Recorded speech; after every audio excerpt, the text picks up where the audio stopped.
My name is Beatriz and I'm the IRA Diva, and I'm here today with Vickey Wachtel. So tell us a little bit about yourself and about Imagine Realty. I've been a broker here in the Katy area for about 3 years. We started Imagine Realty 3 years ago, last month. And I've been an agent for about 6 years. So what got you into real estate? It's funny because whenever I was in my 30s, I wanted to be a real estate agent. Mm-hmm. Back then they were talking about that you had to have a degree in order to get into real estate. And then we went overseas. We were living international for 12 years. And when I came back, I decided I wanted to go ahead and do it because you didn't have to have a college degree. Mm-hmm.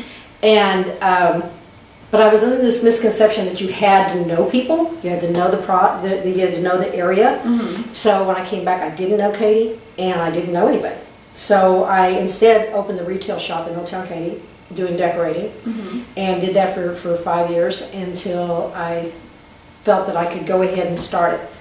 It was a misconception. You can start real estate knowing nothing. Mm-hmm. I mean, there's so many ways that you can do real estate. You do not have to have a huge sphere of influence, family. I had no family here. I didn't have hardly any friends because I lived overseas for 12 years. So you don't have to have that, but I thought you did. Mm-hmm. So I waited until I got into it. What obstacles have you faced as a woman in the working world? Well, the typical, that I feel like we need to justify everything. For men may not have to justify their answers, and maybe that's just a personal thing that I feel like I need to justify what I'm doing. What would you say are some of the benefits that you've seen as a woman? As a real estate agent, Mm-hmm. well, I think one of the biggest benefits I have is my age. As coming into real estate, I was already 50, Mm-hmm. and people thought I'd been doing it for years. So nobody's ever questioned how long I've done it, which was a great benefit. Yeah. In real estate, you'll find more women than men, so that was actually a benefit as well. Mm-hmm. Another thing is that, here's the deal, if I feel like I need to justify stuff, I also feel like I get by with things that men might not be able to get by with. Mm-hmm. I can say and do things that a man might not be able to get by with. And as an older woman, I can say and do things that younger women can't get by with. Mm-hmm. So and I use that to my advantage. Mm-hmm. It's all a give and take. Before starting Imagine, did you have any entrepreneurs that you looked up to? If so, Yes. who were they? My uncle. Your uncle? He was crazy.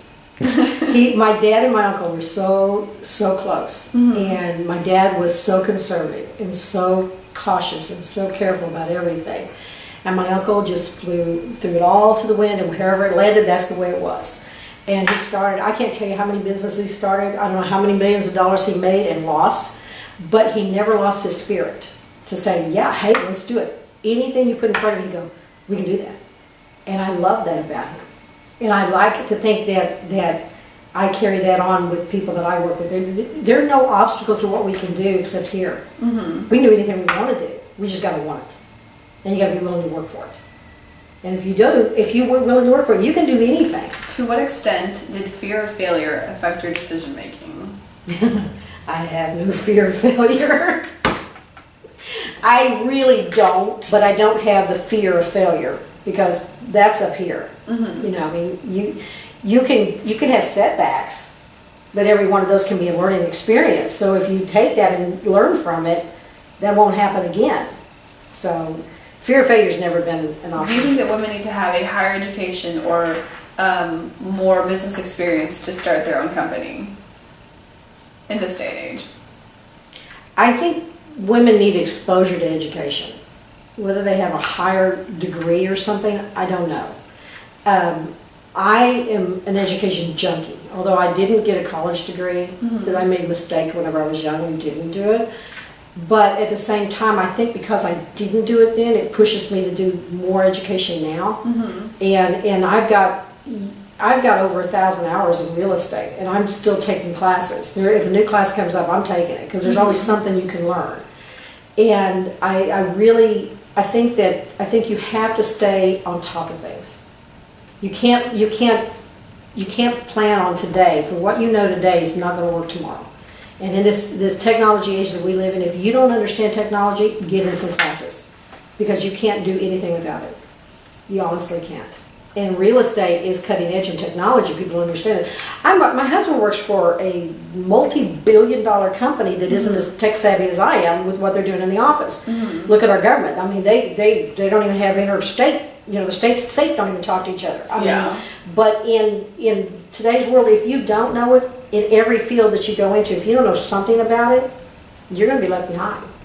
So I think it's essential that you keep learning. Whether you have the high degree to start, I don't know that that's all that necessary. I do. Do you have any personal wisdom to share with women who might want to start their own business, or maybe start going into real estate? Go into real estate.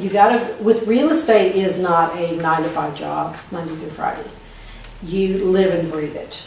You have to have a passion for it. If you're just looking for a job for a paycheck, don't go into real estate, because you really have to have a passion for helping people and for putting in the time that it takes to do it. Because I tell you, I've had calls at 1 o'clock in the morning. I've had calls at 6:45 in the morning. I don't get a day off. I can stay home, but the phone and the emails still come in. So you're constantly working. There's not a 9-to-5. You're working from the time you get up in the morning till the time you go to bed at night, and you're worried about it. And we as agents, we worry about it just as much as you do. And it's not for our paycheck. A lot of people think, you only work for the commission. No, it has nothing to do with that. Person that gets into real estate for the commission are into it for the wrong reason. And they usually quit because they're not going to get that paycheck, because they're not coming across as somebody who cares for you. You're not going to work with them. So you absolutely have to be somebody that cares about people and making sure that you protect people. If you don't, then it's not the right industry for you.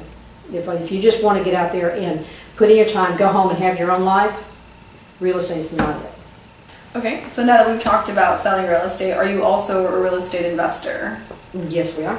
Okay. Have you ever used your retirement funds to purchase real estate? We have. We've got 4 right now, and we just made an offer on number 5 and number 6 to purchase with an IRA. Okay. Is there any advice you would give to anybody who's thinking about using their IRA? Use Quest. It makes my life a lot easier. They've got it down, so it's just so simple to do it. You need to work with an agent who understands. There's a lot of agents out there don't even know you can do it. So you need to make sure that they understand how an IRA works, and that because it's a process, it's a little different. And normally we would put in an offer and we would sign it, and then the seller would come back and sign it, and we're done. We can't do it that way. So I put in an offer with no signatures, and then the seller signs off, and then I send it in to get the Quest to sign off on it. And so it's a little bit different, and that kind of catches some agents off guard. They say, "No, we can't do it that way." Yeah, you can. You just need to know how. And so yeah, I enjoy it, and I've recommended it to a lot of my friends who have IRAs that are sitting there losing money in the stock market when they could be making money with real estate. The 2 that we just made offers on, if those go through, with a $60,000 investment, we will be making, after financing, after taxes, after everything, we will be bringing back in $1,000 a month. So for $12,000 a year off a $60,000 investment, you can't get that in the stock market. Yeah. So, I mean, that's just, and right now is the perfect time because we have a severe shortage of inventory for rentals. I mean, it's bad. Katy area, we have less than 3 weeks inventory. Seriously, that's bad. Good for me, because I've not had one sit. Bad for everybody else. Bad for everybody else. But if you get it with an agent who understands investing, there's different ways that you can invest. You can invest where you buy a house low and you put money into it, and then it takes 2 to 3 weeks, whatever, to get it back on the market, and 2 to 3 weeks to lease. So I don't buy that way. I buy from people who have already bought the property, usually a foreclosure, fixed it back up, make sure that everything's ready to go, so the day I close, the sign goes in the yard, and I have not had a house sit longer than 3 days. So as soon as I've got closed on, I got somebody, most of the time I've got them lined up before.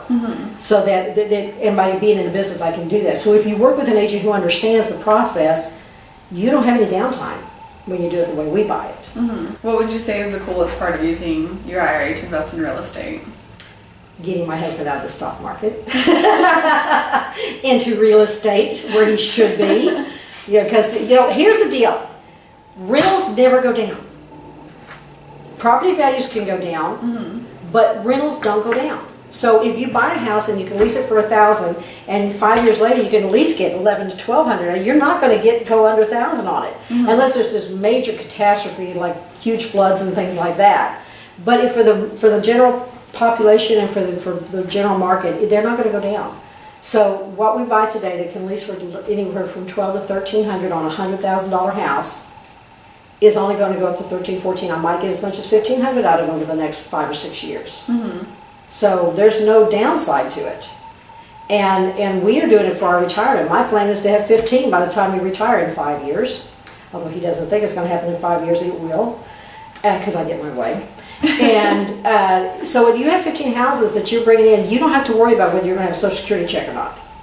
And you can come and go as you please. Live comfortably, white sandy beaches. Very comfortably, exactly right. On a beach with running my business from a laptop. With a drink, with an umbrella in it. That's exactly right. Again, this is Beatriz with the IRA Diva, and thank you, Vickey Wachtel, for letting us come to your office and interview you. My pleasure.